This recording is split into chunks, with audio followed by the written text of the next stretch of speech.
एक बार की बात है, हरे भरे पहाड़ों के बीच बसे एक शांत बौद्ध मठ में मास्टर कवि नाम के एक बुद्धिमान और दयालु भिक्षु ने अपने उत्सुक शिष्यों को एक प्राचीन बोधि वृक्ष की छाया के नीचे इकट्ठा किया।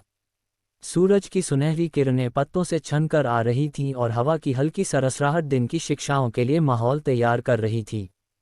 प्रिय शिष्यों, मास्टर कवि ने शांत मुस्कान के साथ शुरुआत की। आज हम शुरुआती लोगों के लिए माइंडफुल लिविंग की कला में गहराई से उतरते हैं। इस तेजी से भागती दुनिया में, जहां ध्यान भटकाना बहुत अधिक है, माइंडफुलनेस विकसित करना आवश्यक है। उन्होंने एक गहरी सांस ली और शिष्यों को भी ऐसा ही करने के लिए आमंत्रित किया। आइए हम अपनी सांस से शुरुआत करें। जब आप सांस लें तो ठंडी हवा और सांस छोड़ते समय गर्माहट महसूस करें। प्रत्येक सांस में अतीत और भविष्य की चिंताओं को पीछे छोड़ते हुए वर्तमान क्षण को अपनाएं। जैसे ही समूह एक सौम्य लय में आ गया, उनके मन धीरे धीरे शांत हो गए। मास्टर कवि ने आगे कहा, माइंडफुल ईटिंग एक सरल लेकिन गहन अभ्यास है। जैसे ही आप अपना भोजन पकड़ते हैं, उस प्रयास और संसाधनों की सराहना करने के लिए एक क्षण लें जो इसे आपकी थाली में लाए। प्रत्येक टुकड़े को ऐसे चखें जैसे कि यह आपका पहला भोजन हो। कृतज्ञता को अपने अंदर भरने दे दिल। शिष्यों ने सिर हिलाया। उनके साझा भोजन के दौरान प्रत्येक निवाले का स्वाद चखने से उनकी संवेदनाएं बढ़ गईं। मास्टर कवि ने आगे कहा, जागरूक होकर चलना दैनिक जीवन में उपस्थिति लाने का एक और अभ्यास है। प्रत्येक कदम के साथ अपने पैरों के नीचे की धरती को महसूस करें। अपने शरीर और जमीन के बीच संबंध को महसूस करें, जैसे कि ब्रह्मांड आपका समर्थन कर रहा है।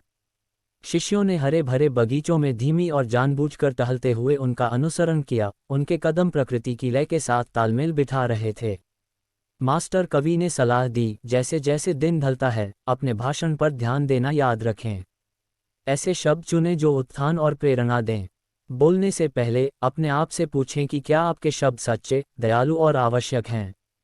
इस तरह आप अपनी बातचीत में जागरूकता पैदा करते हैं। शिष्यों ने अपनी अंतर्दृष्टि साझा की, यह महसूस करते हुए कि अतीत में उन्होंने कितनी बार बिना सोचे समझे बातें की थीं। मास्टर कवि के मार्गदर्शन से वे अपने शब्दों को अधिक सचेत रूप से चुनने के लिए प्रतिबद्ध हुए। जैसे ही सूरज ने उतरना शुरू किया, मठ के चारों ओर अंबरी रंगत बिखेरते हुए मास्टर कवि ने एक बार फिर शिष्यों को इकट्ठा किया। मन लगाकर सुनना अंतिम अभ्यास है जिसे मैं आज साझा करूंगा। जब कोई आपसे बात करता है तो पूरी तरह से उपस्थित रहें। अपनी प्रतिक्रिया की योजना बनाए बिना उन्हें अपना पूरा ध्यान दें। उन्हें गहराई से समझें और करुणा के साथ जवाब दें।